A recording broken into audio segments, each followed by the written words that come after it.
സംസ്ഥാനത്തെ അന്യഭാഷാ തൊഴിലാളികളുടെ എണ്ണത്തിൽ കൃത്യതയില്ലാത്ത സർക്കാർ വിവിധ വകുപ്പുകളിൽ നിന്ന് ലഭിച്ച വിവരാവകാശ രേഖകളിൽ പരസ്പര വിരുദ്ധമായ കണക്കുകളാണുള്ളത്. ആഭ്യന്തര വകുപ്പിൽ നിന്നും ആരോഗ്യ കുടുംബക്ഷേമ വകുപ്പിൽ നിന്നും വിവരങ്ങൾ ലഭ്യമല്ലെന്നും മറുപടിയുണ്ട്.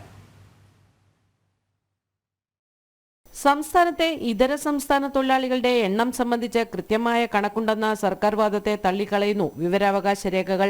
Kerala building and other construction board വ്യക്തമാക്കുന്നത് 1,67,049 പേരാണ് ഇതര സംസ്ഥാന തൊഴിലാളികളായി സംസ്ഥാനത്തുള്ളത് എന്നാണ്. ലേബർ കമ്മീഷണറുടെ കാര്യാലയത്തിൽ നിന്ന് ലഭിച്ച രേഖയിൽ 3,54,315 പേരും.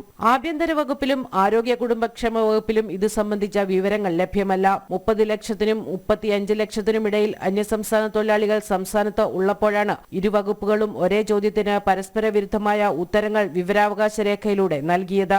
അന്യസംസ്ഥാന തൊഴിലാളികള് കേരളീയരുടെ സ്വൈരജീവിതത്തിന് ബാധകമാകും വിധം ക്രിമിനൽ സ്വഭാവവും ആക്രമണ സ്വഭാവവും കാണിക്കുകയും പോക്സോ കേസുകൾ കേരളത്തിൽ പെരുകുകയും ചെയ്ത സാഹചര്യത്തിലാണ് സർക്കാരിനോട് ഇത്തരത്തിലൊരു ചോദ്യം. അന്യസംസ്ഥാന തൊഴിലാളികളുടെ കണക്ക്, കേരളത്തിലുള്ളവരുടെ കണക്ക് സംസ്ഥാന സർക്കാർ കൈവശമുണ്ടോ എന്നുള്ളൊരു അന്വേഷണം നടത്താൻ പ്രേരിപ്പിച്ച ഘടകം.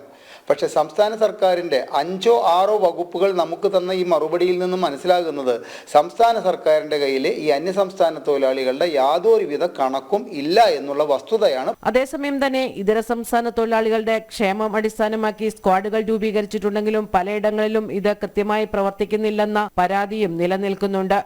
ജനം, കൊച്ചി.